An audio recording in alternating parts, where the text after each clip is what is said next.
A few summers ago, I booked this cabin for a week-long vacation. I was stoked, thinking it'd be the perfect escape from my 9-to-5 grind. The moment I pulled up to the cabin, I spotted this guy. He was just standing there, a bit off from the driveway.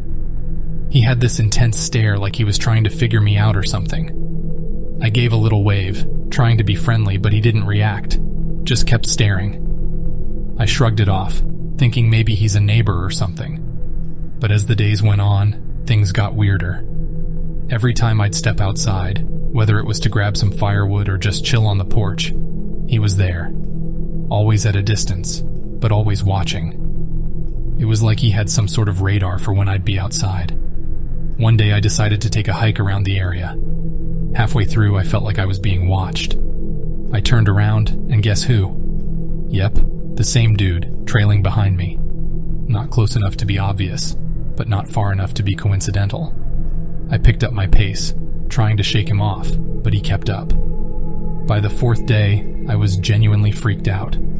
I decided to confront him. I walked right up to him and was like, "Dude, what's your deal? Why are you following me?"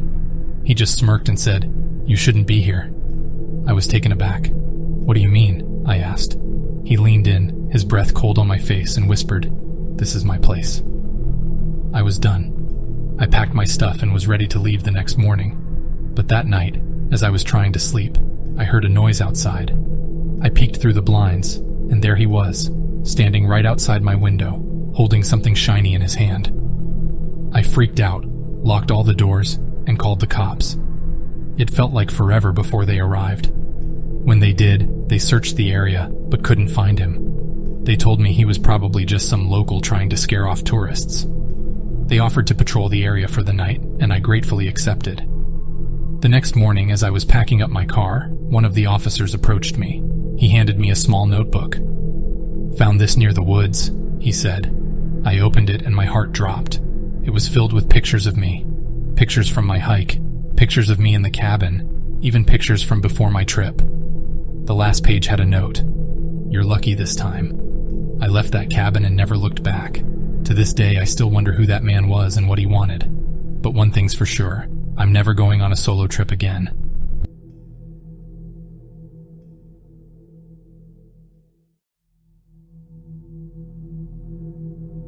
My buddies and I had saved up for ages to take this week-long vacation at this awesome beach resort. Think crystal clear waters, white sandy beaches, and endless drinks with those cute little umbrellas. We were stoked. First few days, absolute paradise. But then, this dude, let's call him Joe, seemed to be everywhere we went. I first noticed him at the resort's buffet breakfast. He was sitting a couple of tables away, just staring. I chalked it up to coincidence.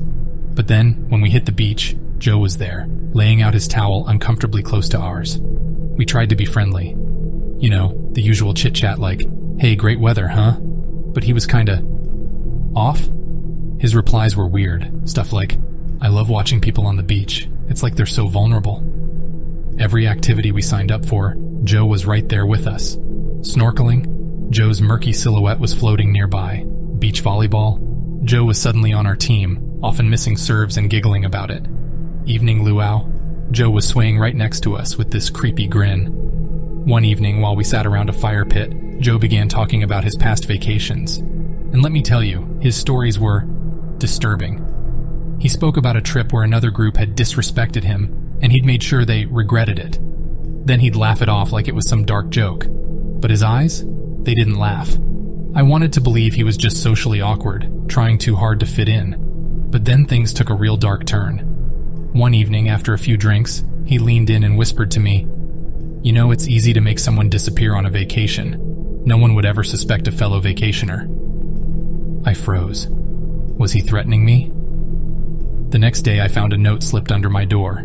Scrawled in hasty writing, it read, "Watch your back. The ocean hides many secrets." That was it. I had to do something. I approached the resort's management and showed them the note. They immediately called in security. Turns out Joe had been coming to the resort for years. Every time he'd attach himself to a group, grow increasingly menacing, and then disappear for a while. But no one had ever reported anything as sinister as that note. Security confronted Joe, who threw a fit, shouting about how he was just trying to have some fun. But the look in his eyes told a different story. They kicked him out and assured us he wouldn't be allowed back. The rest of the trip went smoothly. But on our last day, as we were packing up our car, I found a seashell necklace on the driver's seat with a note, "Till next time." I don't know how he did it or what he meant, but I knew one thing for sure. I wouldn't be returning to that beach anytime soon.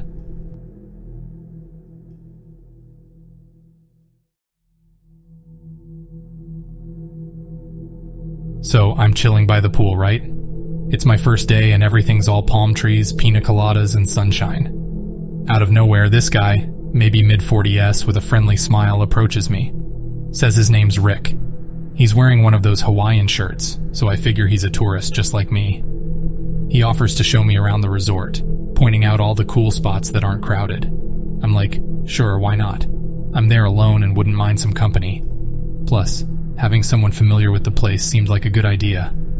Rick and I hang out for most of the day. We visit some secluded parts of the beach, try some local food joints, and he's just full of stories about the places he's visited. But as the day wears on, he starts asking me a lot of questions. First, it's casual stuff like where I'm from, what I do, but then he gets oddly specific. Things like, do you live alone? Or, how long are you here for? He even asked about the security system at my house. I laughed it off, thinking he's maybe just bad at small talk. But when he asked about my family and their whereabouts during my trip, red flags started to pop up everywhere. We're at this beachside bar, and he's keenly watching every drink I order, asking if I have any allergies or medical conditions. The questions were becoming way too personal, and I started feeling that tightness in my chest. You know, that feeling when something's just off? He started talking about this business he runs, a timeshare sort of thing. Says he can get me a great deal if I give him some personal details. He pulls out this form from his bag, which looked super sketchy, and asked for my full name, address, passport number, and more. Now, alarm bells are ringing loud in my head. I make an excuse, saying I need to head back to my room for a bit. He insists on walking me, but I firmly decline. That walk back felt like forever.